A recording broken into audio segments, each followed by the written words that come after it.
What's going on, fellas? Welcome back to the stream as a part of our essentially daily stream where we stream every single day during the week at 8 p.m. Eastern Time, and we stream on weekends at 2 p.m. Eastern Time on Sundays.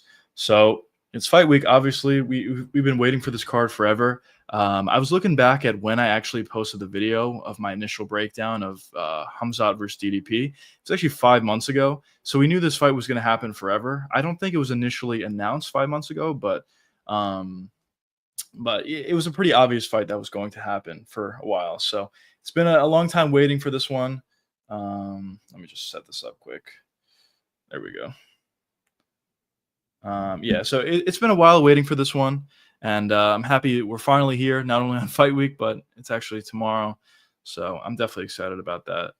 And yeah. So I just wanted to get into a couple things before I dove into some of your boys' questions. But the first thing I wanted to jump into is this. So Nazim Sadikov is a guy we talked a lot about on the channel. I think this guy is going to be very good. Apparently, he was offered a fight against Moicano in Rio, but he hasn't heard back yet. So I kind of hope they put that fight together. I think it's a really great step up in competition for Sadikov. I think it's a terrible fight, honestly, for Moicano. I think Sadikov kind of runs through him a little bit in that one, but that's interesting. We'll see if they put it together. And that fight in general would be a really good addition to the UFC Rio card. Obviously, as we talked about before, the main event of that card is going to be Charles Oliveira and Rafael Fiziev. So hopefully this fight gets done, but we shall see. This was unfortunate. Alvin Hines, the legend, he had a really good first performance in the UFC, but I guess it was because he was on roids, and he just got caught for that today. This is the other thing that we want to talk about from this card. It's kind of unfortunate, but very unprofessional. Brian Battle missed weight by 4 pounds against Ruzeboyev, and he had to pull out. Or I don't know if he pulled out, but the fight was just canceled because of that. This is the second time back-to-back that Brian Battle missed weight, and this one was even worse, in my opinion, because he actually moved up a weight class and still missed weight. And when you looked at him on the scale, he looked terrible. He looked like he gained a lot of weight, and I don't know. It just seems like he can't figure out his weight issues, and it's kind of unfortunate. I don't know what the UFC is going to do. Usually they hate when guys miss weight. This is back-to-back weight misses for Brian Battle. Does he need to move up another weight class? I don't know. Definitely not a great look for him. And that fight's off the card, unfortunately. This is the other thing. Dana White says they're not even thinking of fights that are going to be on the card until January of 2026, which makes complete sense. I mean, you don't want to think about fights too far out. You got to book fights before that card anyway. And yeah, it would make sense to do it that early. So in terms of news, that's really all we got for you boys. But yeah. What's going on, brother? Welcome to the stream. What's going on, John? Welcome. Brian the Disaster Battle. Yeah, I don't know. I don't even know what to say about Brian Battle. He just constantly misses weight, it seems. He's just not that professional. In the cage, I think he's a pretty good fighter. He has good skill on the feet and honestly even decent jiu-jitsu. It's just he can't make weight. I don't know. If he moves up a weight class and misses weight again, then he's got to get cut. I wouldn't be shocked if the UFC decided to do something. I don't think they're going to cut Brian Battle for this, but I wouldn't be shocked if they, I don't know, thought about some sort of repercussions against him. Didn't the green fight get into? Yeah, that fight got canceled. In my opinion, like I don't care that much that fight got canceled. It would have been nice to see Diego Ferreira versus Bobby Green on the card as well. And yes, it is another fight that's taken off. But in my opinion, I just feel like Bobby Green or King Green is kind of washed at this point. So, and for Heda, like, I think Feda's like a solid fighter, but I think he's also a little bit too old at this point. So I don't think either one of those guys would have been legitimate contenders or anything. And the fight itself, I guess, could have theoretically been a little bit fun. But yeah, to be honest, I would have liked to see the fight in the card. Obviously, more fights equals a better card. Not a better card, but would equal, more fights would be better, I guess. But in my opinion, I think it's fine. Joshua, what's going on, brother? Welcome to the stream. Tomorrow's interesting because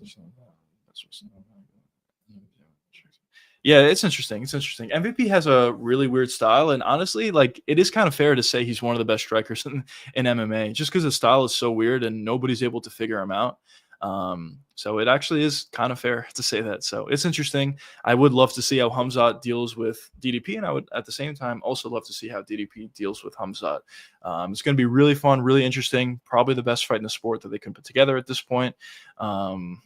So exciting, exciting.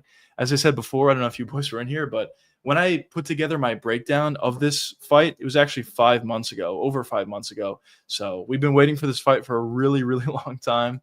And we're finally not only on fight week, but the fight's tomorrow. So I'm definitely really excited about that one. And can't wait for it, boys. Definitely can't wait for it. Tough finale. One time I also got canceled. I did see that, yeah. But they replaced it with what is it, flyweight or bantamweight? I think it's flyweight. I haven't been watching Tough this season, but I heard Tough is really good for the first time in a while. So maybe I'll go back and watch some of the episodes. But at least we do have a tough fight on this card. They usually are kind of fun. These guys go for it, and winning the Ultimate Fighter is very difficult. So it'll be fun. But yeah, it does kind of suck that the welterweight finale got canceled. What's up with Khamzat using the box? Yeah, I don't know. I don't know. I don't know. It's interesting. I was really surprised when I saw him weigh in at 183. But I don't know. Good for Khamzat. I guess he made weight. Wasn't that difficult of a cut, I would assume, if he made 183. So hopefully he'll be at his best. Hopefully Dricus will be at his best, and we'll be able to see a really fun fight. That's what I'm hoping for. And I think we probably will see a great fight. You should do a best footwork tier list and include guys like Dillashaw and MVP. Oh, yeah, that's not a bad idea. We definitely could do a big-time tier list pretty soon. Yo, what's going on, brother? Welcome to the stream from the Twitch side of things. We went from 15 fights to 12 real quick. Yeah, a lot of fight cancellations, unfortunately, but regardless, the card's still going to be really good. And luckily, at least so far, I guess anything could happen. But knock on wood, all the amazing fights on this card have been held intact. And the couple that have gotten canceled, I don't think matter that much. I guess Ruzaboyev versus Brian Battle would have been an interesting one, but that got canceled because of a weight miss. So I guess whatever. But I think we're still in store for a really good card, in my opinion. So I'm still excited about it. What's going on, brother? Welcome to the stream. Khamzat is going to win. Yeah, we'll see. We shall see. We'll know tomorrow. We'll definitely know pretty soon from now. I'm just really excited to see how the fight plays up. As I said, I'm slightly leaning towards DDP, but it's very close to a 50-50 fight, in my opinion. So we'll see how it plays out tomorrow. Definitely we'll see. Yeah, I mean, listen, the card's great. The card's really good. They did a good job at adding the Ultimate Fighter finale on the card, so that'll be interesting on top of all the other great fights they have. I mean, Edson Barbosa against Drakkar Klose, that's going to be a really, really fun fight. Maybe not a ton of meaning on that fight, but it's a really fun one, and we're going to watch a legend in Edson Barbosa fight again, which is always fun. He always puts on really fun performances. Then Chase Hooper versus Alexander Hernandez, honestly, kind of a fun fight, and I think it makes sense as well for the rankings from Chase Hooper's perspective. Jessica Andrade versus Lupe Godinez. I mean, I guess whatever, but Jessica Andrade usually is in pretty fun fights for women's standards, so that could be interesting. Ola Jacek versus Gerald Meerschaert, I think could be a fun fight as well. Early KO for Ola Jacek in the first round, or possibly a submission in round 2 or 3 for Gerald Meerschaert. So that'll be interesting. Susarayev is a prospect that I'm really looking forward to. I thought he looked great on the Contender, and he's going up against a guy in Eric Nolan who has had success outside of the UFC. So I'm interested in that one as well. We'll see how that fight plays out. And as I said, I think Susarayev is going to be a really good fighter. So this could be the start of his UFC career, a potential very successful UFC career. Kai Sakura versus Tim Elliott, that's a fun fight. Tim hasn't fought in forever, but Kai's a really fun fighter, a guy who gets finishes at the flyweight division. So that'll be fun. Cannonier versus MVP is interesting. Prates versus Jeff Neal is essentially guaranteed to be an absolute banger, in my opinion. I think both of these guys are really going to go for it. They both have heavy hands. They both have shown a pretty good ability to take shots as well. And I think we're going to a potential 3-round war or even a finish in that one. Then you got Aaron Pico and Lerone Murphy, which will be great as well. Number 1 contender fight, clearly. Both of these guys have looked really good, so that'll be great. And obviously the main event goes without saying. Dricus and Khamzat, that's just going to be great. But, yeah. What are you going to do? Yo, what's going on, brother? You will show the match? No, it's tomorrow. The fight's tomorrow. And unfortunately, I'm not going to be doing a watch along for that card. But yeah, you boys should definitely watch it. It'll be good. Do you DDP Chimaev the most interesting fight of the year, or do you think there's one? No, it's definitely the most interesting fight of the year. You have two guys that have been super dominant, both undefeated in the UFC. DDP a champion, Khamzat a guy who a lot of people thought would be a champion forever. Khamzat's finally getting his chance to be a champion against a really dominant fighter. It's a close fight. As I said, I really feel like it's a 50-50 fight, maybe 51-49 sort of fight. So it's the most interesting fight of the year. I definitely believe that. And yeah, and we're here essentially. Just one more day. I'm excited for it. As I said, I really don't think there's anything else you can put together that would get me more excited than this fight outside of Islam versus Ilya. But outside of that, this is the next best fight. And if this year we're not getting Islam Ilya, so this is it. Gilbert said he's pretty sure Edson Barbosa retires after this fight tomorrow. Oh, okay. Yeah, I could see that. Edson has been fighting forever. And if he retires, then he's obviously had a great career. We'll see how he does in the fight. But as I said, whenever Edson Barbosa fights, it's always going to be a fun fight. And also, he is a legend. So I don't know how many times we're going to be able to see this guy fight. As you said, it might be his last fight. So definitely excited to watch another Edson Barbosa fight. Lo, what's going on, brother? Kickside, let's go. Let's go. Edson Barbosa, let's go. Yeah, he's always a great fighter. Very entertaining. Jones Aspinall would also get me more excited. Okay. Yeah. For me, I don't really think that personally, but listen, Jones Aspinall would still be a good fight. I think the lore of it is kind of lower than it was just because Jones has been ducking for so long. But listen, if they put that fight together, people are going to watch. I will also watch. I'll be excited about it as well. But I just think the only asterisk for that specific fight is Tom Aspinall's in his prime, but John Jones is not. And he is, I know he's been at heavyweight for a little bit, but most of his career, he was at a lower weight class, so he is moving up. The thing with Khamzat and Dricus is both of these guys are in their prime. Yes, Khamzat is moving up from 170. He fought a decent amount of fights at 170, but he's not small or anything for 185. So you have two guys in their prime, two guys undefeated in the UFC. It's always going to be a fun one. But yeah. It sucks because I like Nolan 170. Had a good career. Yeah.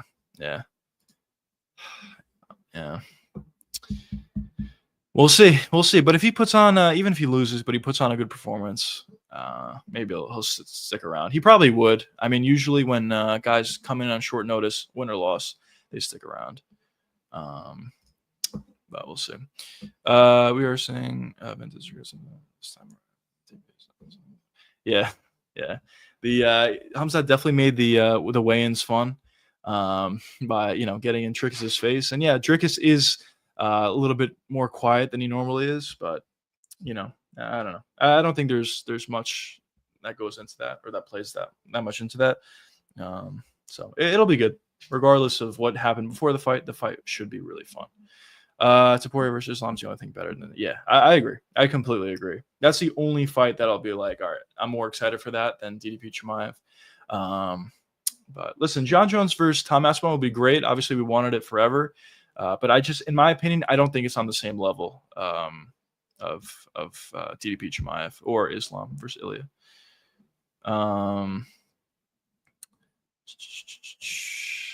Return to McGregor would also be better. Yeah, it'll be fun. It'll be exciting. I just don't personally think so. For me, the tier list is Islam Ilya. That's the best fight possible. Second is DDP versus Chimaev. And then third, I don't even know, to be honest. But those are my top two.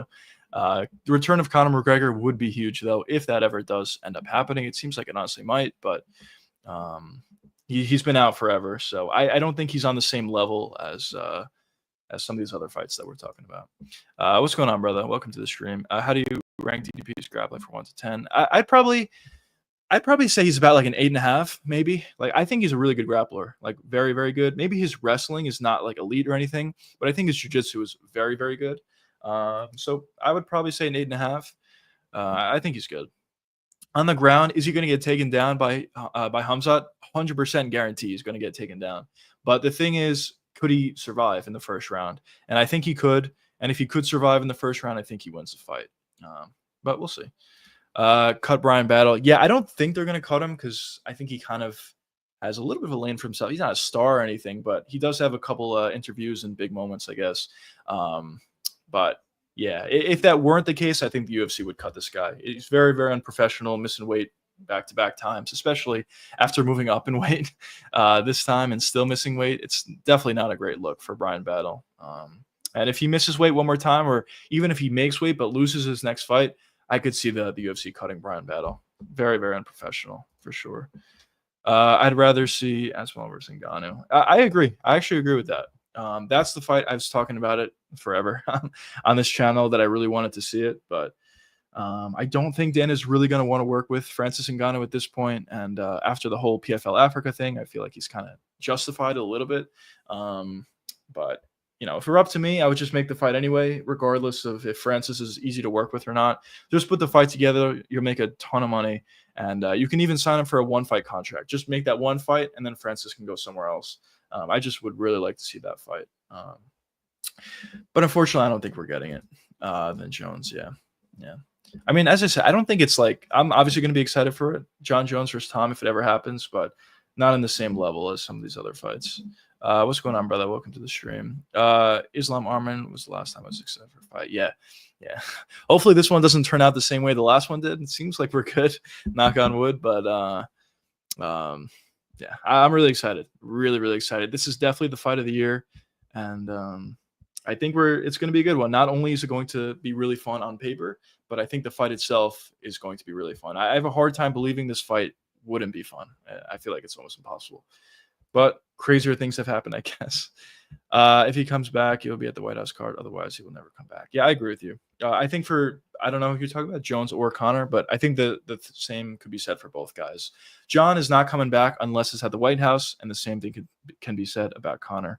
They're both back in the testing pool, so I guess they're a little bit more interested in potentially coming back for that White House card as opposed to other cards or ever. So yeah, it's White House or bust for both of those guys. Shafkat versus Khamzat at 170 would be bonkers next year if Shafkat becomes champion. That would be so fun, bro. That'd be really fun. But the question about Khamzat is could he do it? I mean, I guess he probably can, but there are some questions if Khamzat could move back down. He did put on some additional weight to move up to middleweight. So could he move back down to 170? We'll see. We shall see. But that would be an amazing fight. And I always wanted to see Khamzat versus Islam. I think Khamzat may just be a little bit too big for Islam, but I always wanted to see that. So theoretically, that would be a really fun fight. Ruzabez said yes to Brian Battle. That sucks. That actually sucks. Good on Ruzaboyev. I mean, he tried to keep the fight going, and it sucks. It sucks for these guys because he was going to make more money from it, but also, he put in all the work. He cut the weight. He did everything that he needed to do. But because Brian Battle was unprofessional and missed weight, now all of a sudden Ruzaboyev doesn't get to fight and doesn't get to forward his career. So it definitely is unfortunate for Ruzaboyev. Don't think Ngannou will ever fight in the UFC again. Yeah, I agree. He probably will not. I would probably say like a 95% chance he never fights in the UFC again. Just because I don't know if he has that much interest in fighting in the UFC. And also, I don't think Dana White is ever going to sign this guy ever after, all their negotiations failed for a while. So probably won't. People are overlooking Gane too much. Him versus Gane. Yeah, we'll see. I mean, maybe I can be in that camp as well. I kind of feel like the fight's going to play out like John Jones versus Cyril Gane did. I think Tom is going to take down Gane in the first 2 rounds and submit him. Could be wrong. If Gane does stop takedowns and he survives the first 2 or 3 rounds, then it gets interesting because we kind of get questions answered about Tom Aspinall and how long he would go for. I mean, he's been finishing everybody right away. So obviously he's been super dominant. But if you are able to survive the first 2 or 3 rounds and Tom has to go longer into the fight in round 4 or potentially in round 5, who knows where his cardio would be. So I think the longer the fight goes, the better it will get for Gane. But as I said, in my opinion, I just think the grappling is such a significant difference that I personally think Tom is just going to John Jones, Cyril Gane.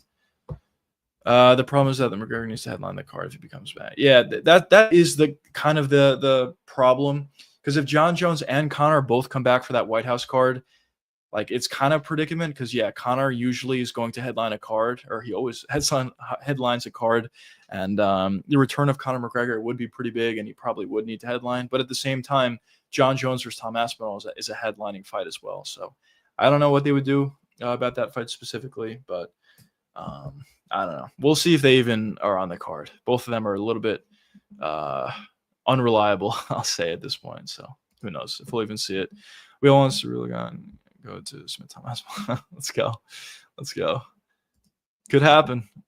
He looked fine on the scale today and came in 2 pounds lower. Yeah, that's fair. Yeah, he did. I thought that was kind of weird actually that he came in 2 pounds lower. So maybe he won't have issues moving back down if he ever wanted to in the future. I know he has said he wants to be a 3-division champ and he would need to get the belt at 170 to do so. So we'll see. Maybe he'll be fine with the cut. Shafkat Khamzat will only happen at 185 if it ever. I don't think Khamzat overcuts one. There we go. Yeah, we'll see.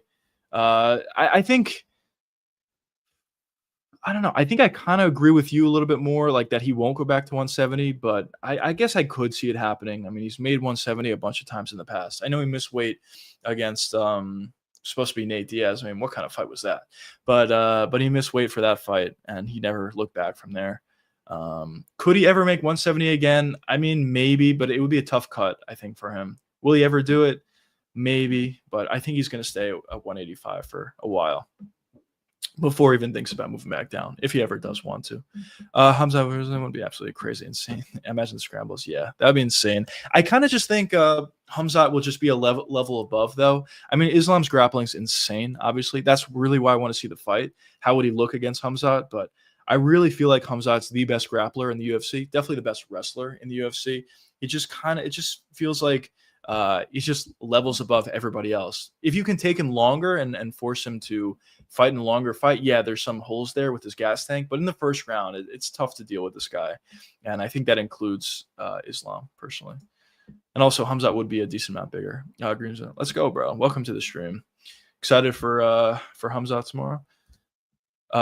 People say Aspinall is faster than God, but I'm sure I agree with that.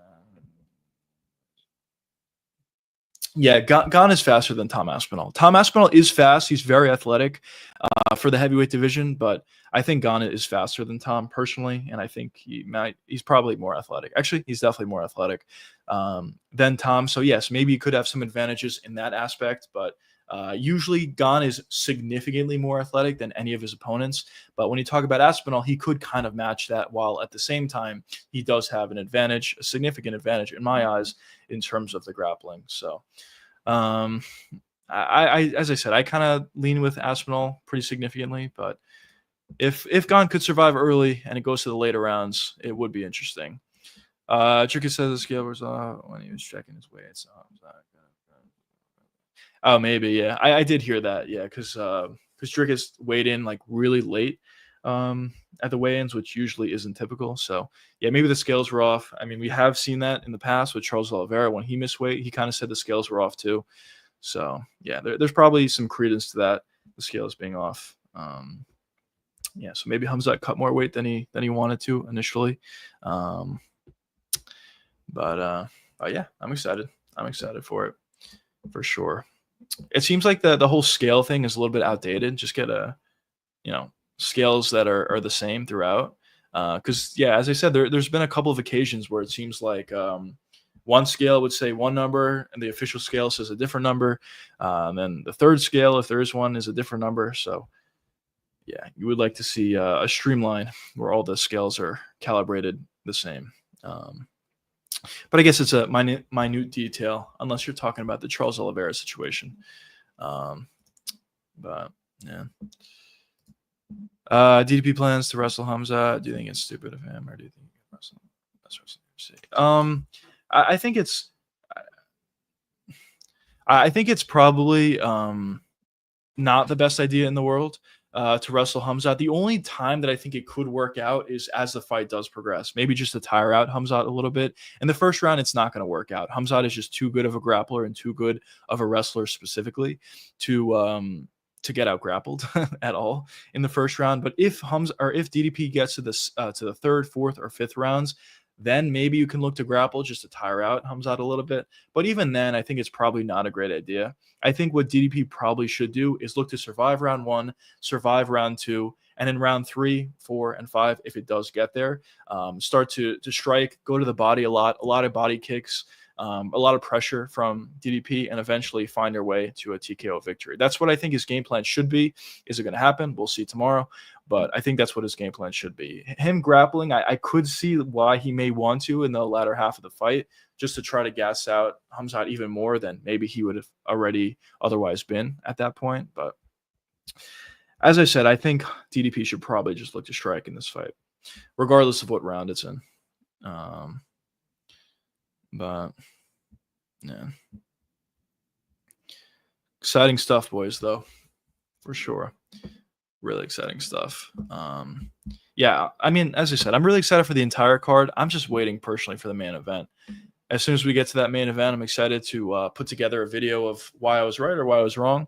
As I said, I put together a video 5 months ago at this point, a little bit over 5 months ago, breaking down the main event matchup for here. So we were waiting for this fight for a while. And after the fight, which will come out on Sunday, I will be putting out a video of why I was right or why I was wrong for it. But yeah, just to shout out the video. Here it is. Why Dricus will destroy Khamzat. If you guys are interested on the full breakdown, check it out. My thoughts are still the same at this point. But yeah, good stuff, fellas. Definitely really, really good stuff. But yeah. And the fun doesn't end after this weekend, though. A lot of times when we see like really good cards, there's a big letdown after the card, as usually the next card or the couple cards after that kind of suck. If it's like an Abu Dhabi card or New York card or a December card, usually after that we get a couple Apex cards. But luckily for us, after this weekend, we're kind of have good fights every single week. That there's UFC fights, as the week after that is the Shanghai card, which is like a weird time, but the fights itself are really good. Great main card, and even the prelims are pretty good. Then we have a week break between Shanghai and Paris, which kind of sucks, but then after that we have Paris, great main event, great co-main event. Then we have UFC Noche, great main event. Rest of the card sucks. Then we have UFC Perth, pretty good card, I would say, great main event. UFC 320, which is fun card. Oliveira versus Fiziev, which is fun. Then we have Batista and Umar, which is fun. And then we have UFC 321. So a lot of really good action. Talked about this a lot, but usually once you get into the fall, the UFC usually starts to pick up their game and put better fight cards together. And I think we're kind of seeing that at this point. And it's all starting tomorrow, where we have a tremendous card. So I'm excited. Also, I talked about this a lot. I think there's a lot of fights the UFC could put together. So it's not like the fights that are announced are great, but after that, we're going to have a little bit of a lull. I don't think that's the case. I think there's a lot of fights that still could be put together. Like, who's Ilia Topuria going to fight next? When are they going to put together JDM and Islam? Probably in the New York card, but that's not official yet, I guess. Also, other questions are, when's Volkanovski going to fight next, and who's he going to fight next? I guess we'll get that answered tomorrow. And also, when are they going to put together Pantoja and Van? So in terms of championship fights, there's still some they can put together that are yet to be announced. And even for contender fights, are they going to do Tyra versus Brandon Moreno? That would be a great fight on whatever card they put that on. Are they going to put Manel Kape in a fight soon? He's always a fun fighter. What else? Are they going to put together Justin Gaethje versus Paddy Pimblett, or are they going to do Paddy Pimblett versus Arman? There's a lot of action that could potentially happen at the lightweight division. And yeah, I mean, Max Holloway doesn't have a fight booked. I know he's not fighting till next year, but still, he doesn't have a fight booked. So he's an interesting candidate at 155 as well. And who's Shavkat going to fight next? Is it going to be Shavkat versus Brady? Who's Bilal going to fight next? Is it going to be him versus Kamaru? Who's Ian Gary going to fight next? Who's Michael Morales going to fight next? There's a lot of really, really good fighters, really fun fighters in a lot of different weight classes that just don't have fights booked yet. Even RDR versus Fluffy Hernandez, are they going to put that fight together? So good stuff, boys. Definitely really good stuff, really fun stuff, not only this weekend, but also, honestly, the rest of the year. And that kind of takes us right into next year, where next year it's going to be tremendous, I think. I think the cards are going to be really good. I think, honestly, even a step up from what they've been this year for the most part. And obviously, no more ESPN. The UFC has officially signed with Paramount, which is going to be starting on January 1st of next year. So I'm looking forward to that. No more issues with the ESPN app. No more pay-per-views. Well, I mean, Dana said there could be a couple of pay-per-views potentially, but at the very least, it's not going to be every month. So for the most part, no more pay-per-views. which is obviously going to be a great thing. I think it's going to help build the sport. I think there's going to be more fans that they get attracted to the UFC because they don't have to pay the additional cost. And yeah, I just think it's great all around. Fighters might get paid a little bit more. I'm sure they'll get paid a little bit more. So should be good, boys. If they get Burns and McConnell in the UFC, it's going to be looking good. Yeah, I think so. I think Burns is a little bit washed, in my opinion, but still, I would like to see him fight on that Brazil card. It definitely makes a lot of sense. He's been fighting forever. Give him a shot to go back home and fight on that card. And if Moicano can be on the card as well, that'd be fun. He's always a good personality. And I said before that they wanted to do Moicano versus Sadikov for that Brazil card. There were some rumors, but I don't know if it's going to get put together. Sadikov said he accepted it like 4 days ago, but he hasn't heard anything back. So I don't know if that means Moicano is declining or he's still thinking it over, or I don't know. But that would be a really fun fight added to that card if that does happen. I think it's probably not a great fight for Moicano personally, but if you could grapple, if you can get top position on Sadikov, maybe you can have some success. But I just think the physicality difference between those two guys is literally insane.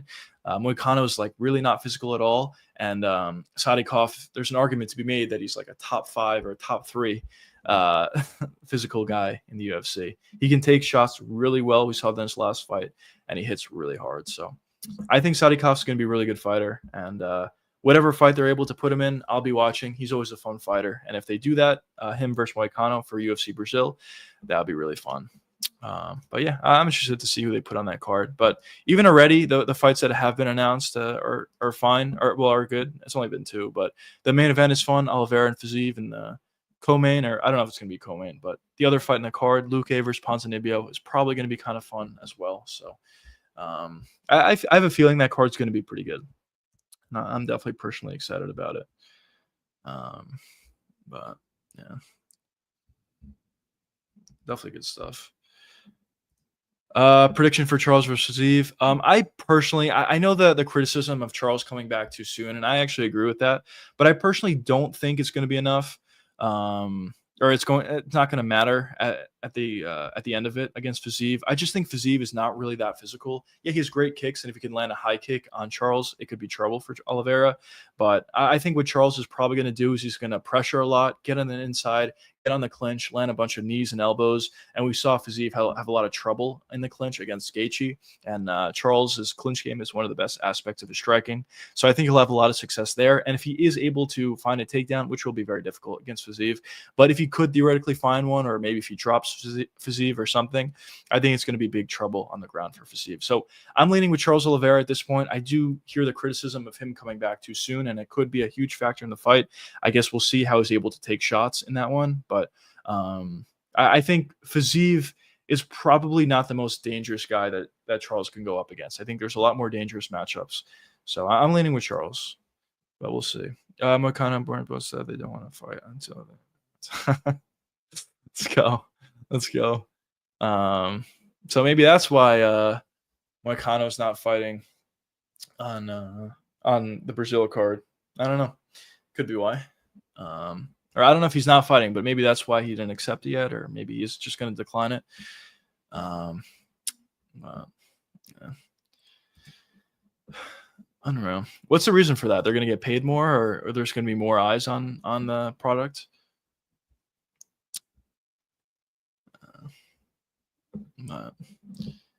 Yeah, Burns hasn't fought forever. When was the last time Burns fought?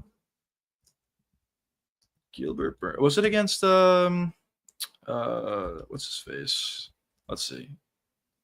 Morales. Yeah, his last fight was against Morales in May of this year. Actually, it wasn't that long ago. But yeah, this is crazy, bro. Burns is on a 4-fight losing streak. That's crazy. He hasn't won since 2023. Oh man, it sucks. As I said, I do kind of think Burns is a little bit washed at this point.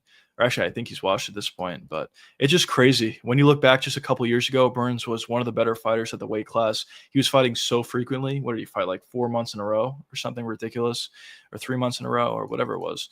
But yeah, it's crazy.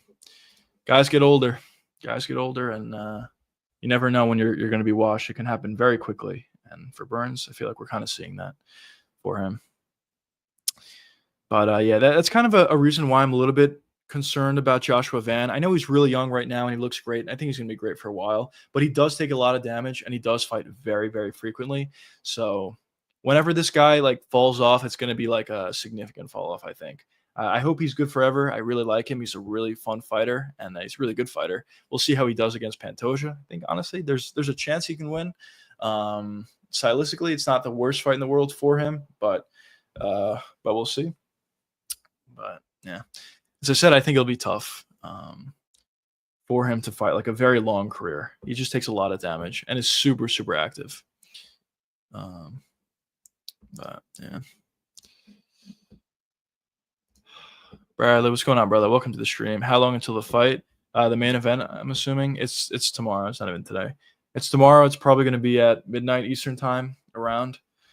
But yeah, that's the fight that we're all looking forward to, and I'm excited about it. I don't think Burns is washed. I think he's been fighting killers. Maybe. You could be right. Let's see. Who did he fight recently? Morales, just a really tough fight. Then he fought Sean Brady, who's also a really good fighter, number 2 ranked guy at the welterweight division. And who did he fight before that? JDM, who's a great fighter. And then Bilal, who's also a really good fighter. And also, that Bilal fight is a little bit of an asterisk for Gilbert Burns, just because he tore his shoulder like right away in that fight. So, yeah, he didn't really have any opportunity to win that fight, honestly. So, maybe you can say he's on a 3-fight losing streak. And, yeah, he has fought really, really good competition. So, maybe you have a point.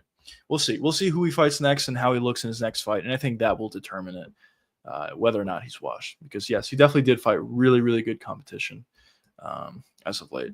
I just don't think – the reason why I personally think he may be washed is just because, yeah, he's fighting great fighters. But I also think on top of that, he doesn't look the same as he used to in a lot of these fights. Because, yeah, you can lose fights but still look pretty good. But I just think for Gilbert Burns, it's just not the same as it was in the past. What's going on, brother? Welcome to the stream. Burns would be a good 165er. He would be. Yeah, he's just undersized. He's kind of like a tweener. There's a couple of these examples. I actually think Fiziev is a little bit of a tweener as well, where for Burns' perspective, he's just a little bit small for 170, but he also can't make 155, or it would be a really difficult cut for him. So he's a tweener. We see this a lot of times with certain fighters. I also think Fiziev is a little bit of a tweener. I think he's a little small for 155, but also I think the cut to 145 would maybe be a little bit too much for him. So it's unfortunate for these guys, but for Burns, he's been able to create a really good career for himself, get a lot of victories, have a lot of fun fights, and beat a lot of really good names. And even Khamzat, who's fighting tomorrow, Gilbert had a pretty close fight against him. A lot of people thought Burns won. I personally thought Khamzat won that fight, but regardless, it was close, and Burns was the first guy to give a real test to Khamzat, who at that point looked unstoppable. Honestly, still at this point he does, but yeah. But yeah, great career thus far for Gilbert Burns. We'll see how many more times he fights and how he looks in some of his upcoming fights. But good stuff. Definitely good stuff for him.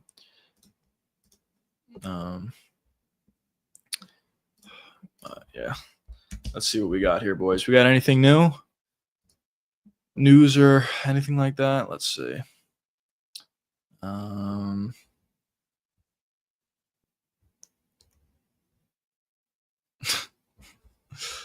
Oh man, I was excited. Watching the ceremonials. There's definitely some some action going on between Khamzat and Dricus, Khamzat and Dricus. But yeah, I just can't wait for the fight. I know a lot of people were saying, "Oh, Dricus is not really trash talking this time around. Does it mean anything?" No, I don't think so. I think most of these things that people talk about, like, oh, so one guy's nervous or one guy's not talking as much or his comebacks aren't as good as they usually are, I think that's all kind of BS personally. Yeah, it's fun to watch when guys trash talk or guys look confident or whatever. But I personally don't think it matters that much.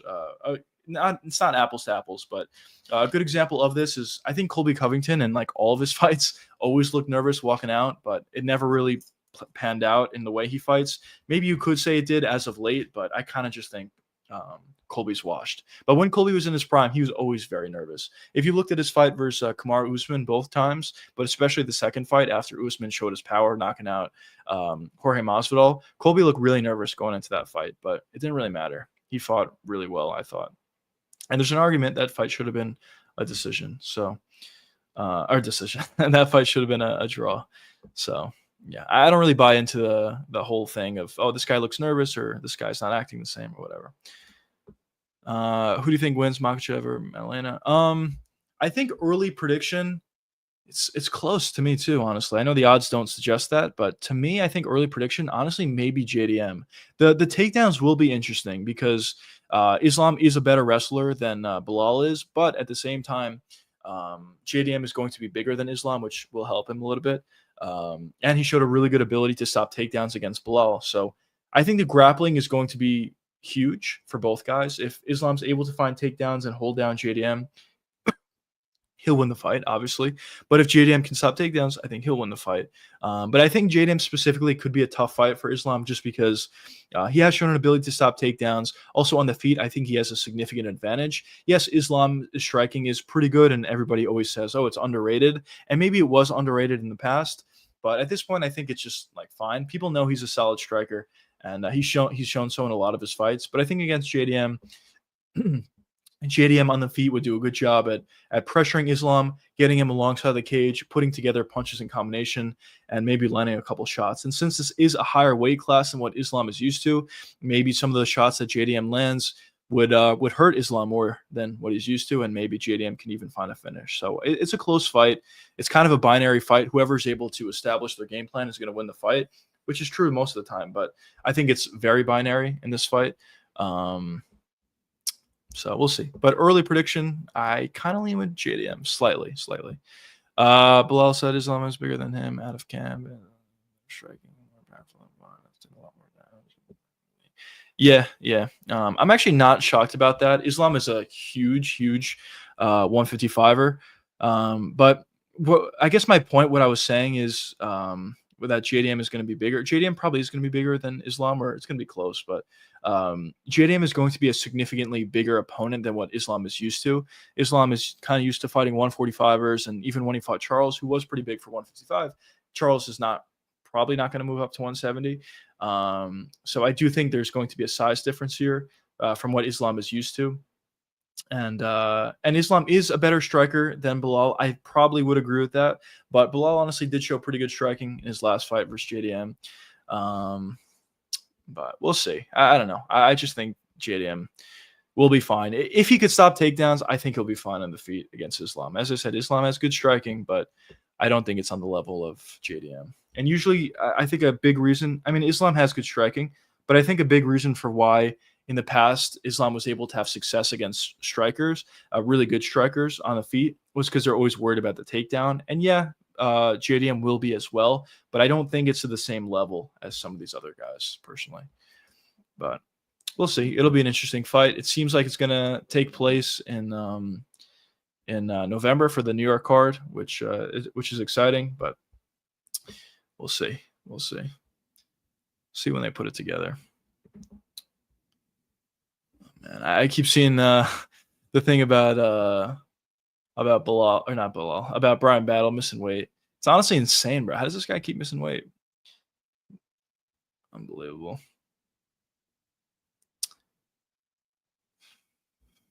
Ooh, I don't know if this is true or not, but the purses for this card for the main event, Dricus is making $3 million.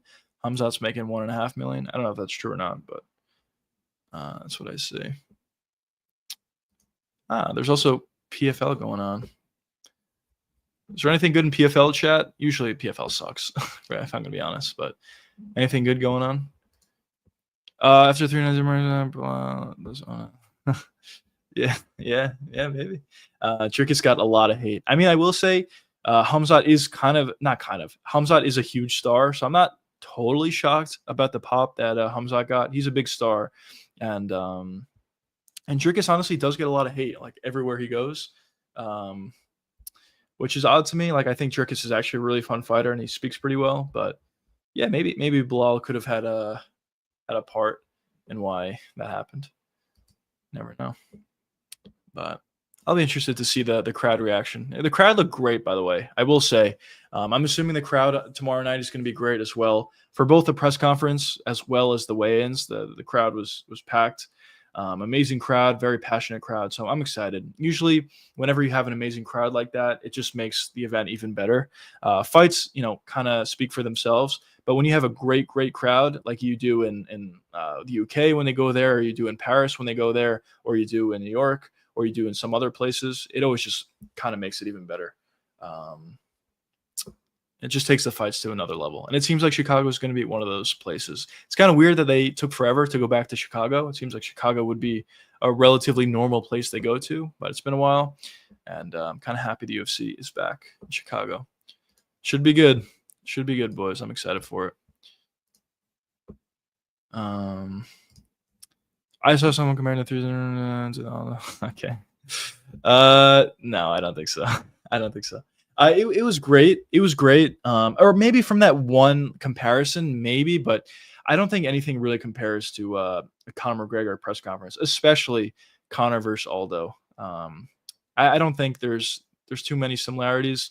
Um, and also the press conferences themselves were way better, Conor versus Aldo, compared to what they were yesterday. I thought the press conference was like not that good. There wasn't really much trash talk or anything like that. The thing that made it good was the fact that the crowd was great. Um, but yeah, I don't know. I don't think anything really compares to prime Conor press conferences in terms of the pressers themselves, like what fighters say, but also the crowds are insane. Like that one picture of I don't know if it was Conor versus Aldo or what fight it was, but that one picture of Conor in the ceremonial weigh-ins when he's flexing on the scale, and you just saw the crowd, how many people were there. It's insane. Nothing really compares to that, in my opinion. Bilal's an underrated trash talker, one of the best on mic. People just say his fighting style. Yeah, actually, I agree with that. I think he's probably a pretty underrated trash talker. He's pretty funny sometimes with one of his one-liners. I liked his one-liner against Khamzat when he's like, not a lot of people want to fight Khamzat. I'll even be willing to fight Khamzat at 178. That's when that's when Khamzat missed weight for 170 and he weighed in at 178 when he's supposed to fight Nate Diaz. So I thought that was funny. He had some other pretty good one-liners as well. So I agree with you. Blal's pretty funny. Yeah, I think Khamzat is a true star of the UFC right now. I'm excited for this. Yeah. Yeah. Yeah. Because the thing about I think Ilya is also a huge star. Who's the face of the UFC at this point? I think probably you still have to say Ilya just because he's a champion. But if Khamzat becomes a champion tomorrow night, he's the face of the UFC. He's a huge star. And the thing about Khamzat is he's literally dominating everybody. And yeah, I guess Ilya is as well. He's kind of knocking everybody out, but it's not the same as Khamzat. Khamzat is literally going in there, and outside of the Usman fight, maybe we had some issues, and maybe outside of the Gilbert Burns fight, we had some issues. Every one of his fights are just take down his opponent immediately and submit them immediately. It's an insane style, and people just watch this guy because he's entertaining. For one, he's really good. For two, and also for three, can anybody stop this sort of style? And so far, nobody has been able to. Ironically, I think the only guy that's been able to stop that sort of style is Gilbert Burns. Gilbert Burns has great jiu-jitsu, and it kind of made Khamzat not even want to grapple with him. So maybe you could say Gilbert Burns kind of stopped the style, but obviously Khamzat still won the fight. So outside of that, nobody has been able to figure it out. So that's the real allure of Khamzat Chimaev. Can DDP figure it out? We'll see tomorrow night. I think he was talking about the crowd, not the trash talk. Oh, okay, yeah. Yeah, the crowd itself, I just think the crowd, Conor crowds are just another level back in the day for him versus Aldo, or even him versus anybody else when he was in his prime. But the crowd yesterday was surprisingly really good. I talked about this a lot, but I think at this point, press conferences kind of suck. The trash talk sucks, but even the crowd is just like not into it as much as they were in the past. But yesterday was really good. Very nice pop. A lot of people showed up. Maybe in part it was because this was the first time the UFC went to Chicago in forever. So maybe that could be a part of it. And also the card itself is great. So there's a lot of excitement around it. But yeah, great pop. Is it the same as Conor cards? No, I don't think so. But it's definitely a great thing yesterday.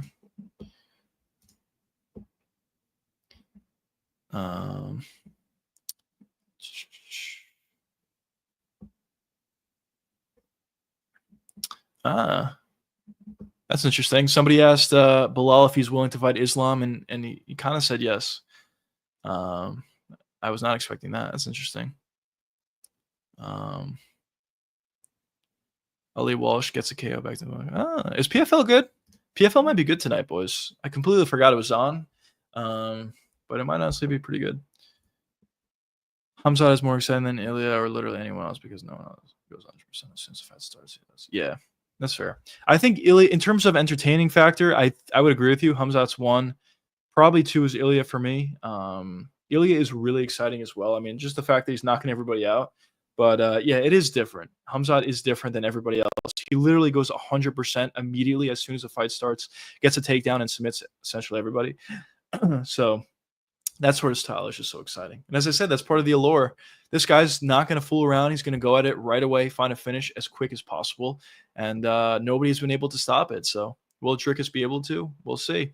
If Dricus, I talked about this before, but I think whoever wins this fight is going to be the champion for a long time. If Dricus figures it out and beats Khamzat, I think he beats everybody at middleweight. I think he beats Imavov. I think he beats Kaya Bahalio. I think he beats Fluffy Hernandez. I think he beats RDR. There's really no contenders at that weight class that I think beat Dricus. I feel like Khamzat and Dricus are kind of just a level above everybody else.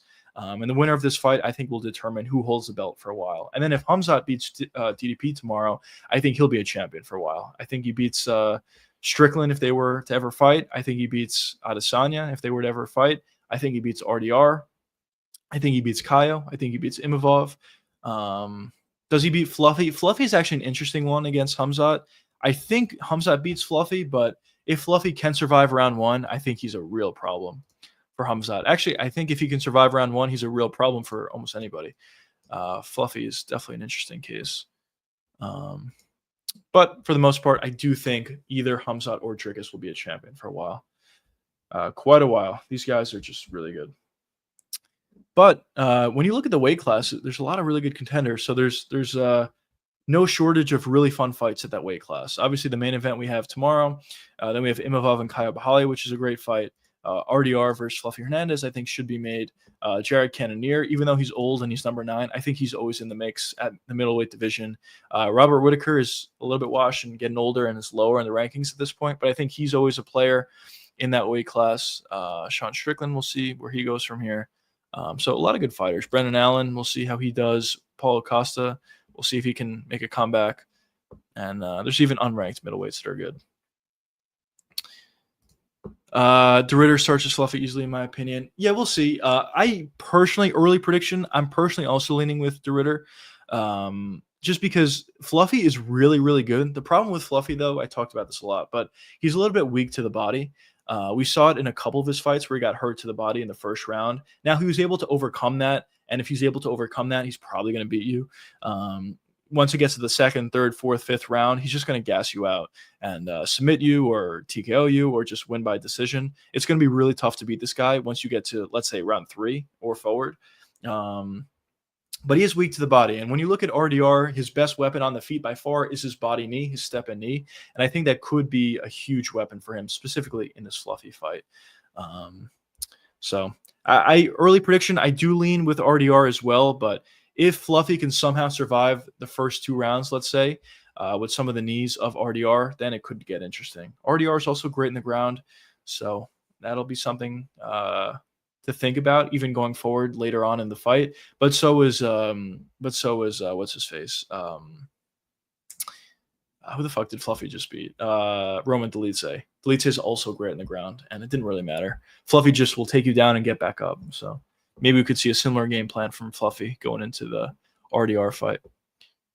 But yeah, I'll be posting full in-depth breakdowns for honestly all these major fights whenever they get announced and fight week as well. Good stuff coming up, boys. As I said, definitely good stuff coming up. But what fight are you guys most excited about for tomorrow? I'm assuming the main event, obviously. That's the big one. But are there any other fights on the card that you guys are looking forward to?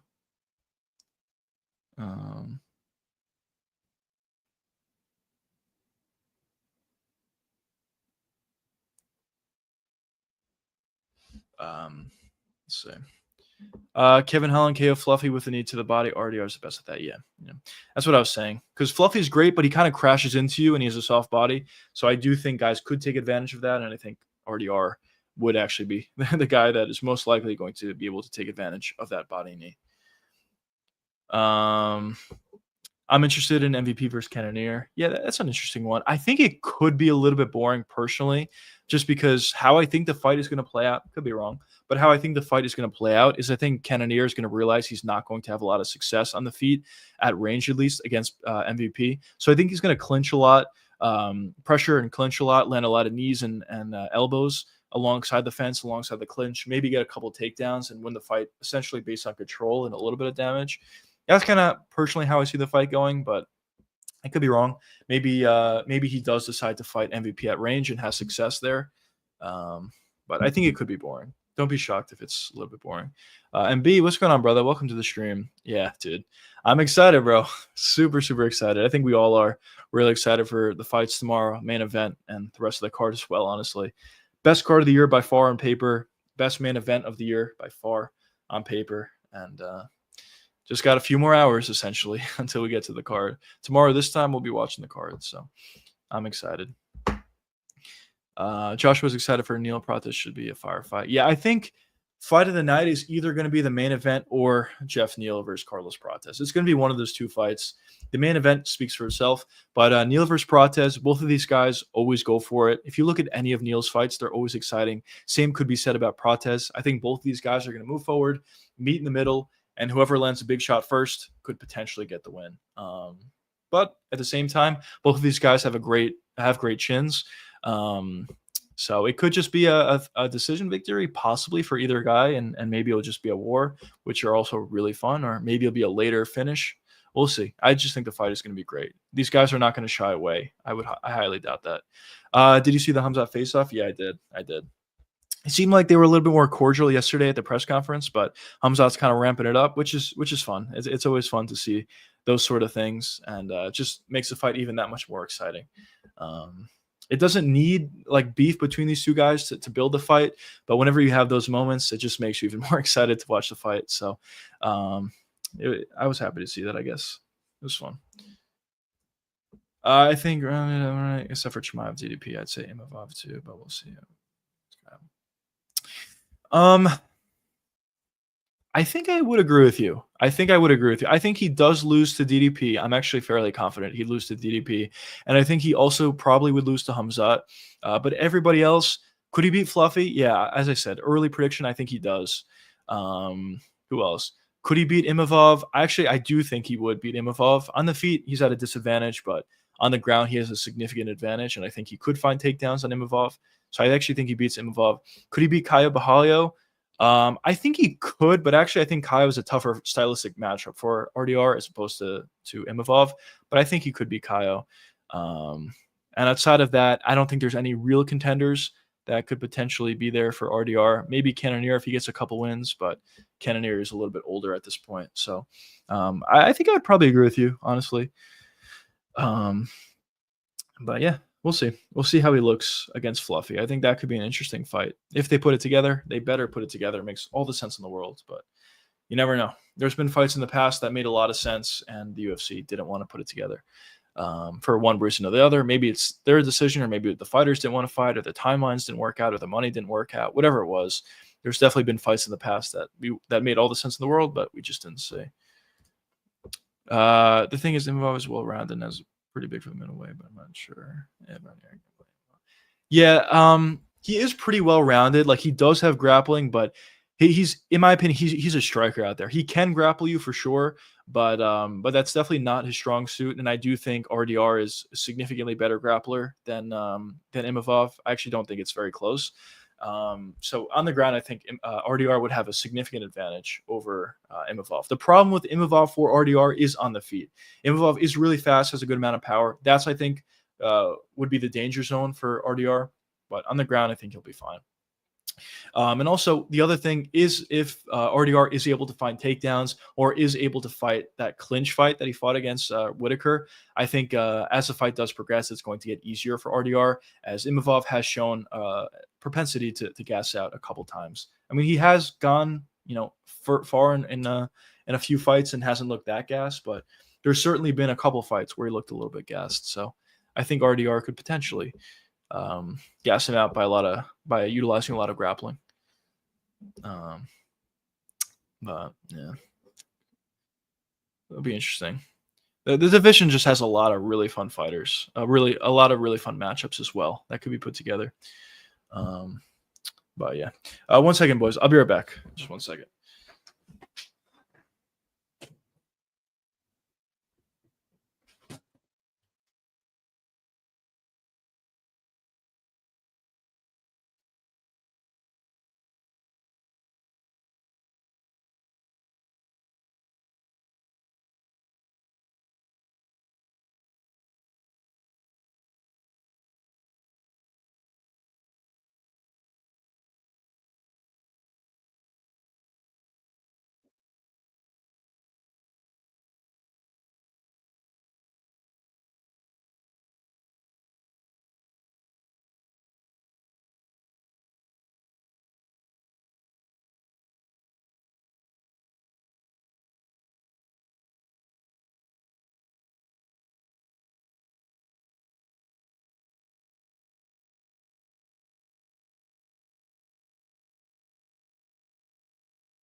Chat. Sorry, boys.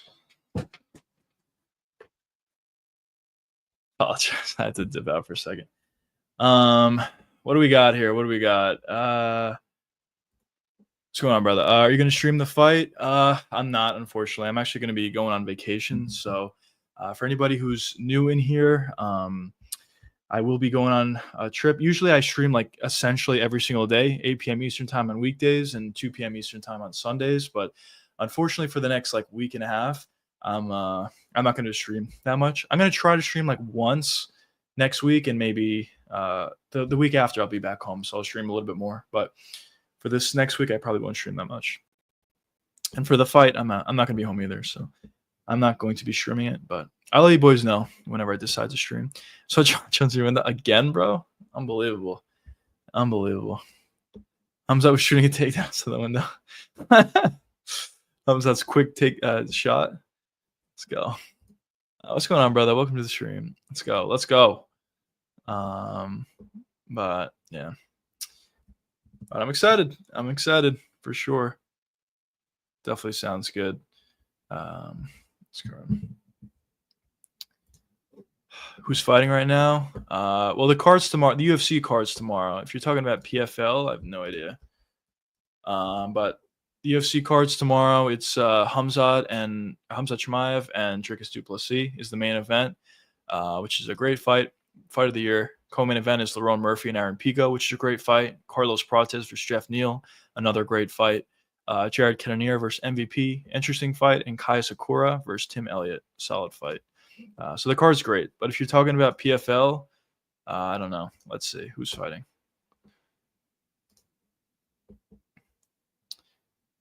Mads Brunel versus Robert Waltley. I have no idea who those people are. My casual chat. I don't know who those people are. I heard this card was kind of good, though, so far. Couple finishes on the card. I mean, usually PFL kind of stinks, but I heard it was kind of good. So yeah. What's going on, brother? Fortunately, I can't understand Arabic, but I appreciate the comment, though. But yeah. Do you boys ever watch PFL ever?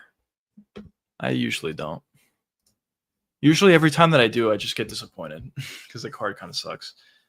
But as of late, it seemed like they kind of had good back-to-back cards. I don't know if this card's good for sure. I just heard some people say it was. And I know last week when they had the PFL Africa, I heard it was actually pretty good. I think it was all finishes. So a little bit of a hot streak. But yeah.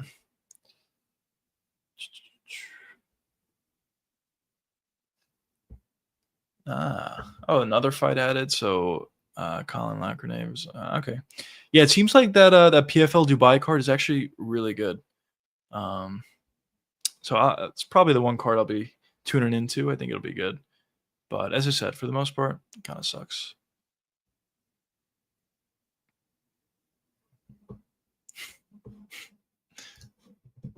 Oh man, let's go, bro. I can't read Arabic, bro. But thanks for the comment. What do we got? We got anything new here? Dricus is saying he's going to take out Khamzat. We shall see. Sadikov said he's waiting for news. We kind of talked about it before. It could be Sadikov versus Moicano for UFC Brazil, which would be great, but no guarantee or anything yet on that. Yeah, someone is showing this fight of Cannonier when he beat RoboCop. Really great performance from Cannonier. That's kind of why I feel like Cannonier is going to beat MVP here. Cannonier's a really good fighter. He does things really well. His striking's really good. He's powerful, obviously. But I think the best thing about Jared is he's just really skilled, and also he's just very crafty. He kind of just figures out ways to win. And I think he'll figure out a way against MVP. A lot of people had a lot of problems and struggled a lot against MVP on the feet. And I think Cannonier probably will as well at least at range. But if Cannonier is able to close a distance, which I think he would, and if he does pressure MVP, and if he does push him alongside the cage and clinch him and potentially find takedowns, I think that's his path to victory, and I think he will fight like that.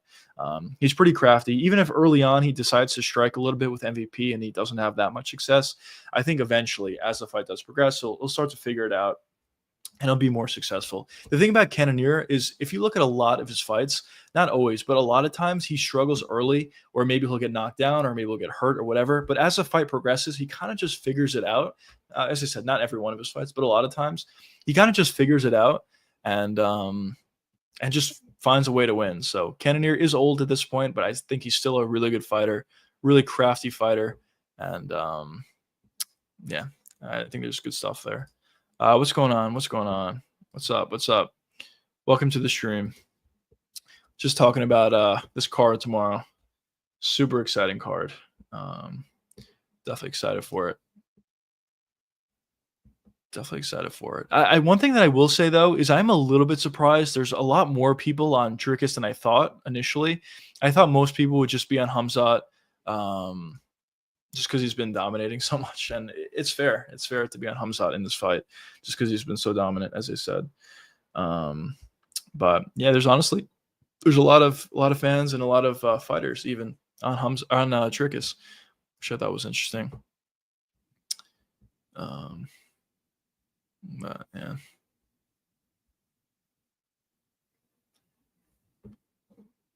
Wow. Lee Walsh with a beautiful knockout. Oh, man. Let's go, boys. So what are we doing today? We're kind of just talking about the card for tomorrow and just MMA in general. Tomorrow is UFC 319, which will be really fun. But yeah, if you have any other questions, MMA related or just in general, be sure to ask in chat and I'll answer. What's going on, brother? Welcome to the stream. What Tim Khamzat? What do you mean? What do you mean?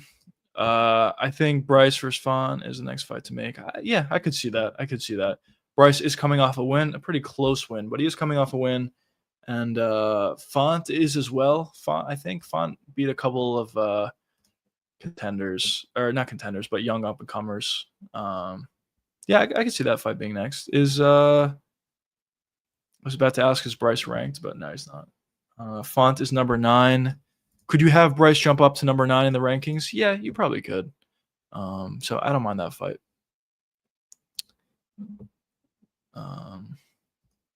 Oh, you're live on YouTube too. Yeah, I'm live on YouTube, Twitch, as well as Kick. Little three-way action. But yeah. And I think Bryce wins with his grappling. Font is a great grappler. Yeah, I think stylistically it should be a good fight for Bryce. I thought stylistically his last fight should have been good versus Nurmagomedov, and it turned out to be a closer fight than I would have liked. But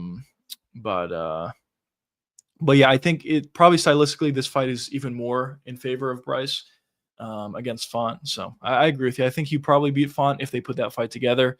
And does it make sense? Yeah, probably does. Do you play any games on stream? No, but personally, yeah, like COD or UFC. Not as much as I used to though. I used to play a lot more. But on stream now, the stream is just for just for talking about MMA. Kind of just talk with you guys and chat about any MMA topic that you guys are interested in. But right now, it's a good time to be a fan just because we have this great card tomorrow. So I'm excited about it. Pereira's promoting his movie that he's in. The thing about Pereira is it just feels like I don't know. It just feels like he's not taking fighting as seriously as he did in the past. I'm sure he's still training a lot, but yeah, I don't know. He's doing a lot of other things outside of fighting, which is fine and it's good for him. He's making his money, but could bite him. Fun is a great kickboxer. Bryce already has fought. Yeah, I agree. Yeah, I think probably how that fight plays out is Bryce just takes Font down and and submits him, or at the very least, just wrestle fucks him. So I think it's probably a good fight for Bryce. Here we go, boys. Here we go. Just when you thought it was real, it wasn't. No, I'm not interested, unfortunately. Are there any real viewers on Twitch or Kick that are like watching the channel or watching the stream just to watch a stream, or is everybody just trying to sell me something on those platforms? I stream on everything, just, why not? I mean, there's no disadvantage to it, but I've noticed every single person that's watching me or commenting on Twitch or on Kick, it's always someone trying to sell me something. It's kind of annoying, but what can you do, chat? What can you do? Yeah. Let's see. What do you guys think about Conor, by the way? If Conor actually came back, would you guys be excited about it? Or do you think it just, it's been too long and you think Conor would just be washed, so you wouldn't be excited about it? I personally would be excited. I think fights with Conor are always great, but he hasn't fought in forever. Kick and Twitch are dead. Yeah, it kind of feels like that.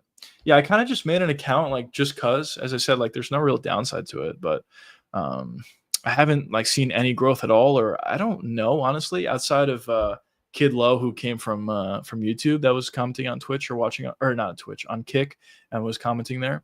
Outside of him, like, I don't think I've seen anybody from those platforms that were legitimately like watching my streams. I think everybody's just been trying to sell me something, which is unfortunate. But Conor would pull out because yeah, that wasn't a great look for him. It's so like different from the normal, or not the normal, but the Conor that we saw, Prime Conor. Prime Conor literally fought Chad Mendes with a torn ACL. And then you fast forward to Conor's recent fight, or was supposed to be his most recent fight against Chandler, and he pulls out with a broken pinky toe. It's just a different mindset for Conor. He's made so much more money, so maybe he doesn't need to fight. And if he fights, it's because he wants to, but it's just a different mindset. He's probably not going to train as hard as he did in the past when he needed to.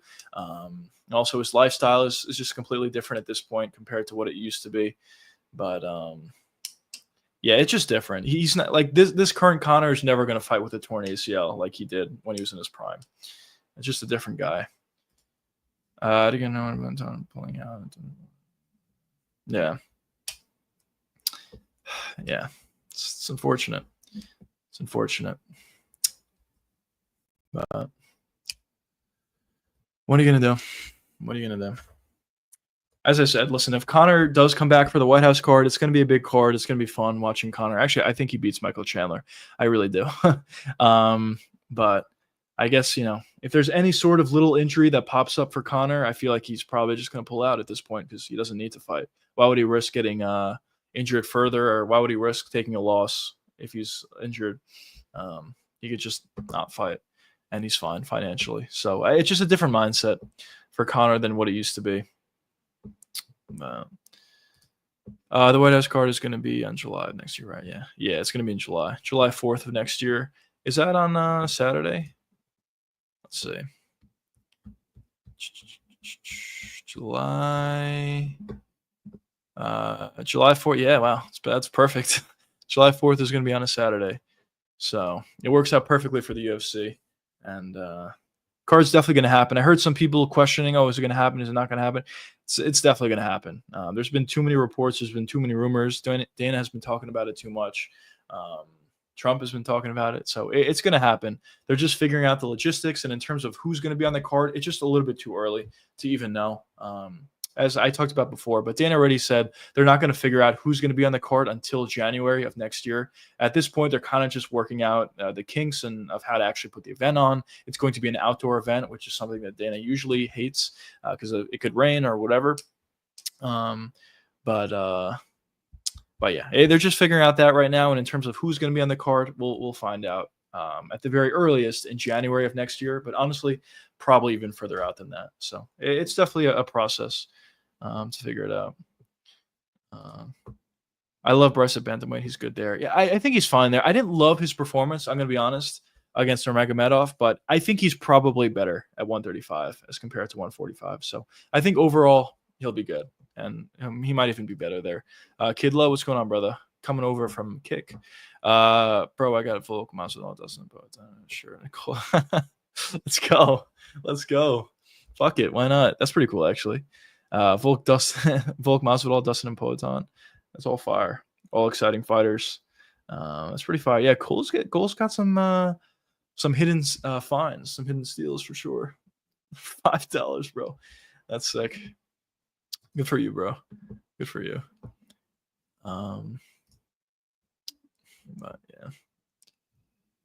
But yeah, answering the question that I asked you boys before about what fight I'm most excited about, obviously the main event is the answer. But outside of that, I think one fight that I'm really looking forward to is Susurayev. I would like to see how he does. And for whatever reason, I haven't watched Eric Nolan fight. Probably I should go back and watch some of his fights.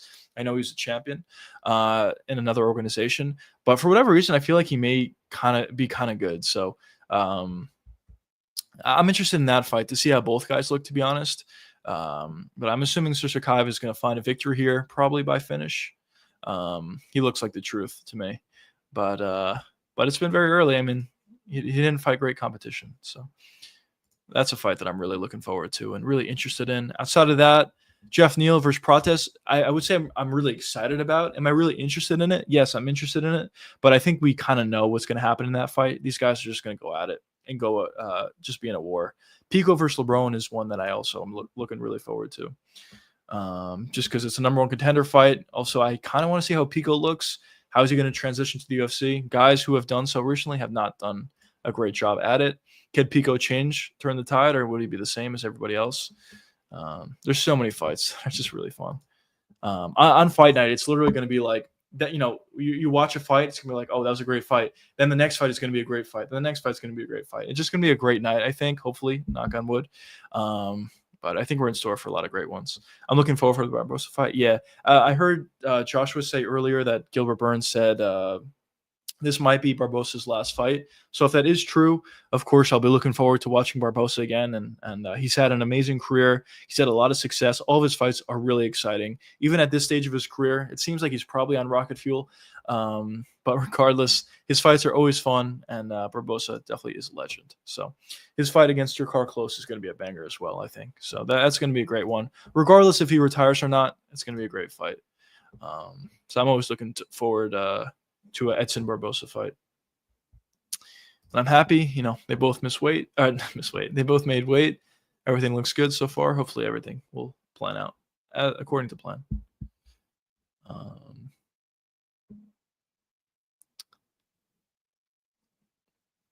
Nah, man. Someone pull this up. Yeah, this sucks, bro. For Ruzaboyev, a flight back to his country is 15 hours or more. With connecting flights and whatnot. That really sucks. He flew all the way to Chicago just to not fight. Ruzaboyev flew all the way to Chicago to make weight and then not fight against Brian Battle because Brian Battle missed weight by so much. And Ruzaboyev wanted to fight, but Brian Battle the commission just didn't allow it. Just ridiculous, honestly. I hope Battle gets cut or something. Yeah, I honestly wouldn't mind it either if he did get cut, but I personally don't think he will. I think the UFC is going to keep him around a little bit longer, probably for one more fight. If he fights one more time and loses, he'll get cut, I think. But I think they'll probably keep him for one more. But yeah, just really unprofessional. Not great stuff. Crazy other card went for them. Most ever on a card. Yeah, crazy. Bunch of pullouts. What was it? King Green fight was off. What else? The Ultimate Fighter, it wasn't a title, but the Ultimate Fighter welterweight bout was pulled. The Brian Battle fight was pulled, and yeah, that's it. But yeah, a bunch of fights just got pulled like last second, just one by one. So I guess it kind of sucks. You always like to see like a lot of fights on the card. Give yourself more opportunities to see great fights, I guess. But as I said, I think all the fights that got canceled, at least up until this point, aren't like a deal breaker or anything like that. I think the Bobby Green fight versus Fajeda, like I honestly, in my opinion, wasn't a fight that I was super excited about anyway. I don't think it's going to matter that fight was pulled. And in terms of the tough fight, I mean, tough fights sometimes turn out to be pretty fun. So maybe that would have been good. And Brian Battle versus Ruzaboyev, honestly, probably would have been a good fight. So maybe it sucks that those fights were pulled. Ruzaboyev is 6'5" and made the weight at welterweight and stuff like that. Yeah, I don't know. Brian Battle also looked terrible though. He looked really, really fat. So I mean, he's obviously not even trying to make the weight. If you miss weight by 4 pounds, you're probably not even trying. And he also looked terrible on the scale. So yeah, he's eating whatever the fuck. He was pulling Kelvin Gastelum when Gastelum was eating a shit ton before his fight against D-Rod and missed weight by a ton. The tough fight was off as well. But they replaced it. Were both tough fights supposed to be on this card and one pulled out, or did they replace the welterweight tough fight with the flyweight tough fight? Because I know they added that fight to the card. I don't know. Maybe they were both. Maybe they were both supposed to be on it. We shall see, though. We shall see. But yeah, I don't know how much more I can reiterate it. I'm just excited. I'm just excited about the card tomorrow. Should be good, boys. Okay, yeah, this is what I heard before about some like the scale issues or whatever. Somebody from Khamzat's team said that Khamzat actually weighed in at 184.8. So I don't know why. I mean, obviously that still would be on weight, but I don't know why they said that he weighed in at 183. Maybe the scale was off. I don't really know what happened there, but I don't know. Different scales. I don't know. So if the scale was saying that you weighed less than you actually did, then does that mean Brian Battle weighed in 3 pounds or I don't know 3 pounds, but a couple pounds over from what it even said? I don't know. I don't know. What's going on, brother? Welcome to the stream. Khamzat time fighting. Khamzat's fighting tomorrow at probably midnight Eastern time. Probably around that time. That means DDP was 186. Maybe. I don't know. Maybe it was just I don't know if that means for every fight the scale was like off by a pound or whatever. Or maybe it was just the Khamzat one and they figured it out or fixed it afterwards. I have no idea. Or maybe they adjusted it because DDP did say that he was on weight in the back, but then I guess he checked a different scale and then he wasn't on weight, so he had to cut more weight because DDP actually was one of the last guys to weigh in, which is not normal for him. So yeah, I don't know. There's something going on with the scale, but everybody outside of Brian Battle missed weight, but Brian Battle missing weight was not because of the scale. Brian Battle missed weight because he was fat and didn't try to make weight. But yeah, thanks, brother. Let's go, brother. No problem. I'll be excited. Definitely watch the fight tomorrow. I certainly will. It'll be good. Well, the person adjusting the weight scales. It's a fair point. It's a fair point. Oh man. But I will say that there have been issues with the scale in the past when some guys have been on weight in the back and then it was a different weight on the scale. So I don't know. Imagine if the commission just fucked Brian Battle. In reality, he made weight, but they was like, fuck this guy. We're just gonna say he's 4 pounds over. That'd be hilarious. But no, obviously Brian Battle missed weight. But hilarious comment actually. But yeah.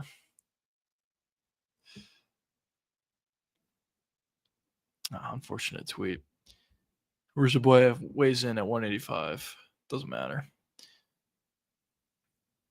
By the way, what's the process of guys when they miss weight? So does Ruzaboyev get 100% of what Brian Battle was supposed to make because the fight's off, or does he just get 30%? I don't know. Hopefully he gets 100%. Hopefully they just pay Ruzaboyev a bunch of money. It's not his fault. What's going on, brother? Welcome to the stream. What time is the Dricus Khamzat fight? It's tomorrow at midnight Eastern time, probably. Why is everyone asking this? But yeah, it's tomorrow, probably at midnight Eastern. Send me a link, please. I don't have a link. It's just the fight's tomorrow. It's tomorrow at midnight Eastern time. It's on ESPN Plus if you have it, or I don't know where you're from, but if you're from the US, it's going to be on ESPN Plus. If you're not from the US, it'll probably be on a different platform, or I guess you can just go online and find it online somewhere. But yeah, that's where the fight is. Got a lot of people excited about this one, as well as me. But yeah.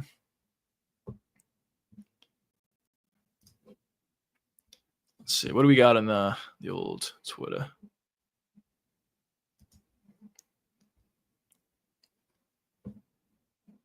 CM Punk will be there. I keep seeing things about this. I don't know. Should I care that CM Punk is there? It's like whatever. What the fuck? It's got to be fake. Aiden Ross made a professional fighter tap. Okay, yeah, he's just bullshitting. It's funny.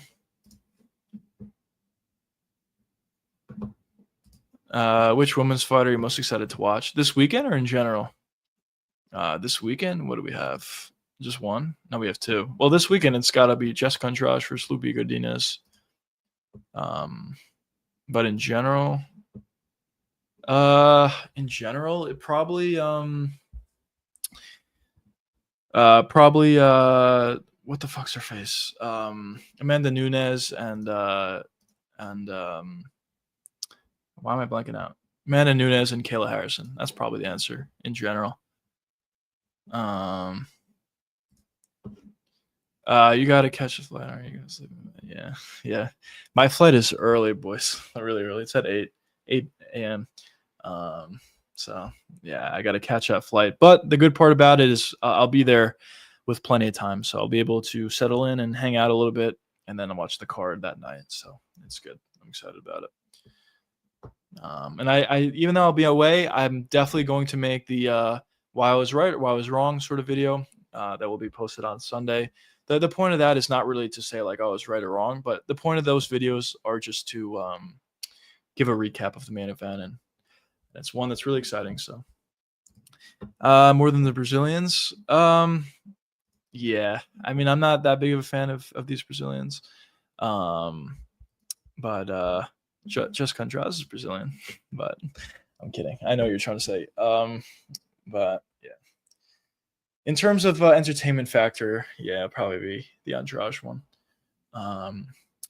If Dern was on the card or something like that, then all right, I'll change my answer. Yeah.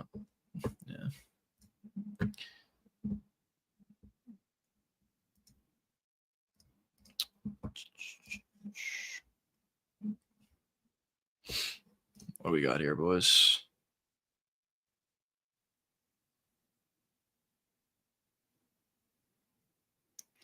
Bro, this is weird, bro. This whole thing with like Nina and hanging out with other fighters, just like weird. I don't know. Very interesting.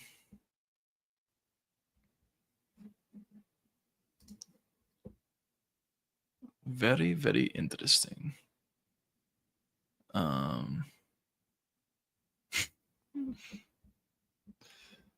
man. What's going on, Kels? Welcome back to the stream. Yeah, it does suck low key, yeah. Honestly, maybe even high key. She's I haven't watched a Nina drama video in I don't know how long. It's been forever. But nah. Did she even well, I'm assuming she did.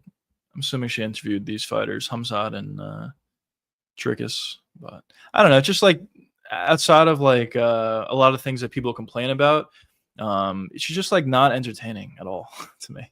She's not really funny and it's just not entertaining. So whatever. And also, yeah, she's a little annoying.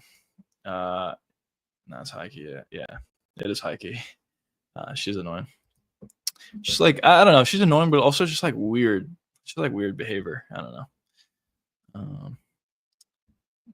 Whatever. What's going on, brother? Welcome to the stream. Are we gonna be able to see the fight on your stream? No. Well, the fight's not going on right now, unless you're talking about PFL. Fight's tomorrow, and I will not be streaming tomorrow, unfortunately. But I will, if you guys want, I will be posting on X all my reactions on all the fights. So if you guys are interested, follow me there. This is my account at MMA_juicy. I'll be talking about the fights as they happen and give some instant reactions or whatever. So yeah. See the members again. Now he's the fights off. Yeah, it sucks. It sucks. He's just like very unprofessional. I mean, he missed weight back to back, and he moved up a weight class and still missed weight. He looked terrible on the scales. It's just unprofessional. But I don't know. What can you do? And I heard Ruzaboyev still wanted to fight, just the commission didn't allow it. So it really sucks for Ruzaboyev because, as I said before, he a flight back to where he's from is like 15 hours or something ridiculous. So the UFC better pay this guy very well. It's not his fault. He didn't miss weight. Hype for the card, though. Yeah, the card's great. Regardless of the 3 fight pullouts lately, the fight's great. Or the card is great. The main card is amazing. Seems to be all intact, knock on wood. Also, the prelims, I think, are really good. A lot of really exciting fights and interesting fights. So I'm interested. No, DVMs stops in 25 minutes. No, it doesn't. Starts tomorrow.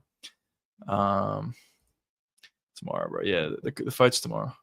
It's tomorrow at probably around midnight Eastern time. Like how you welterweight versus middleweight and missed by 4 pounds. Right? So yeah. I don't know. It's just ridiculous. I can't even explain it. He like the last time that he actually fought, I thought he looked like he was in good shape or whatever. So I thought it was actually a not a great idea for him to move up a weight class. I thought it'd be too small for the weight class, but it didn't matter. It seemed like even because of that, even because he moved up, he still wasn't able to make weight. I mean, moving up from 170 to 185, like that's a significant jump in weight, and still missing that weight after having 15 additional pounds that you can not cut, I'll say, and still missing that is pretty crazy. So yeah, will he get cut? I don't know. I feel like they might keep Brian Battle around maybe for one more fight, but I'm sure the UFC is not happy with this guy. And I think if he loses his next fight, or if he misses weight for his next fight, he's guaranteed going to be cut. Just very unprofessional. Not great stuff from Brian Battle, but whatever. Because honestly, when he fights, like he's kind of entertaining. So it sucks. The scales are weird as fuck. MVP missed by. Yeah, it was weird. There's something off with the scales. This is not the first time that we were talking about it. When Charles Oliveira fought Gaethje, it seemed like the scales were off. So I don't know what's going on with the scales. It doesn't happen every card, but there's some cards where it does. And yeah, I heard Khamzat. I don't know if his coach or whoever. I just saw it on X. I don't remember who said it, but somebody that's in Khamzat's team said Khamzat actually made 184 and a half or 184.8, not 183. So I don't really know. I don't know what's going on with the scales. It seems like something was off there. But it didn't really have an effect. Well, it probably did actually, because DDP said he weighed in like perfectly. But then he had to reweigh in because the scales were off, or I don't know what the hell was going on. So he had to cut more weight. So I guess it did have an effect. But in terms of the actual fights, I guess they're all still on except for Brian Battle. But the Brian Battle thing is not because of the scales. The Brian Battle thing is because he missed weight. Scale lead also in Atlanta said, "Oh, like she didn't even know how to do it." Yeah. MB had a good comment on that, but yeah, it did kind of seem like she didn't really know what she was doing. She was constantly like fidgeting with it. But yeah, I don't know. Maybe it was human error. Maybe the scale just wasn't calibrated properly. Maybe some of the scales in the back that the UFC provided weren't accurate. I don't know what the answer was, but there was definitely some discrepancy with the scales. But there's a PFL card on right now. yeah. I didn't know about it until like an hour ago, or until like not even an hour ago, like 30 minutes ago. I heard it was kind of good. I don't know. Is anybody in chat watching the PFL right now or before? I heard it was kind of good, but yeah, the promotion sucks. I talk about this all the time. The PFL just sucks from all aspects. A lot of the fights are not great. The broadcasts are not great. The production's not great. There's so many things that are just not great about the PFL, and also their promotion isn't great either, because nobody really knew the card was going on, or not that many people thought or knew about it. Only the best in Chicago. Let's go. Yeah, I'm watching now. How is it, by the way? Is it good? I heard some people on X saying it was actually a good card. If it is a good card, though, PFL's on a little bit of a hot streak, because I didn't watch it, but I also heard the PFL Africa last week was good. So back-to-back good cards for the PFL. Got done with some training, so hopped on. Not gonna lie, I'm sure the PFL cards. Okay.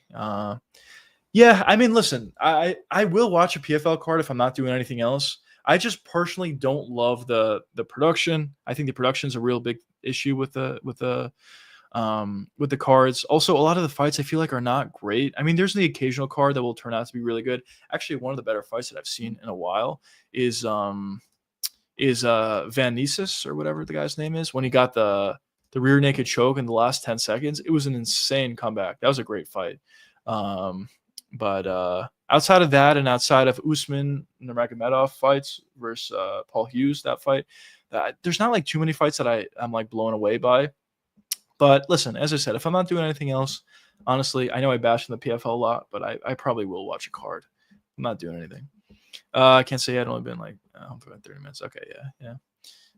We'll see. How many more fights are left? Like 3 or something? Card's almost over, I think.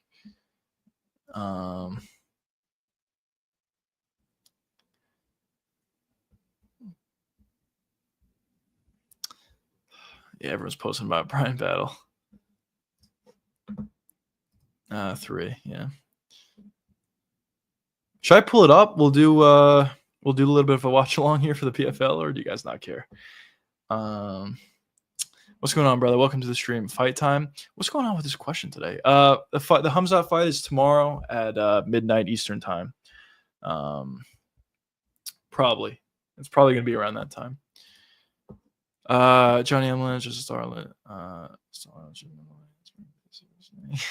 Yeah. I agree. I agree with that. That was crazy. He was winning the fight. He was stalling, as he usually does. But he was winning the fight, and then Van Nieses just found rear naked choke at the very end. Bro, I'm trying to think about it. Let's go.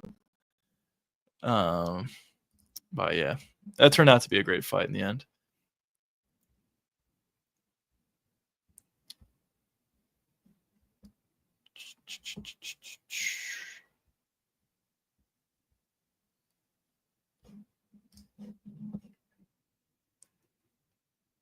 Liz Kermish co-main event. Oh, Jesus Christ. Scaramouche. Yeah, I don't know. There's not a lot of great fights, honestly, in the PFL. But when there's a good fight, it's fine. Hamza fighting correct time and date. Yeah, it's tomorrow. It's tomorrow, Saturday, at midnight Eastern time. Not exactly that time, but it'll be around midnight Eastern. Liz Carmouche is the best fighter ever, bro. Let's go. What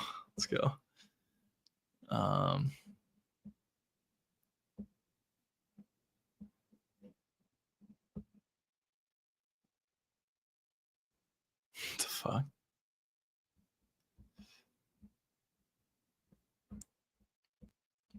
Yeah. PFL cards are really just C tier fighters most of the time, but it's better MMA than MMA. That's true. That I will agree with you. It is better MMA than no MMA. I do agree with you. And as I said, you do get the occasional fight or occasional card that could be pretty fun. So, as I said, am I going to go out of my way to watch a PFL card? No, I won't. But if it's on and I'm not doing anything, I'll throw it on and just watch it. But yeah, it is kind of C tier fighters or fights. But yeah. But listen, I think if the PFL did a better job with their promotion or did a better job with their production, even stuff like that, just the back end stuff that the UFC does so well, I think they could be a better product. Like we have finalists who are 3. Yeah, and also I don't know. Actually, I don't even know. Are they still doing the $1 million thing anymore? The tournament bracket that they used to do. Personally, I'm not that big of a fan of that. I think it makes sense for basketball or something like that, but for fights, for MMA, I don't think it's a great idea. Because for MMA, you want to see the best fight the best. You don't really want to see a tournament style.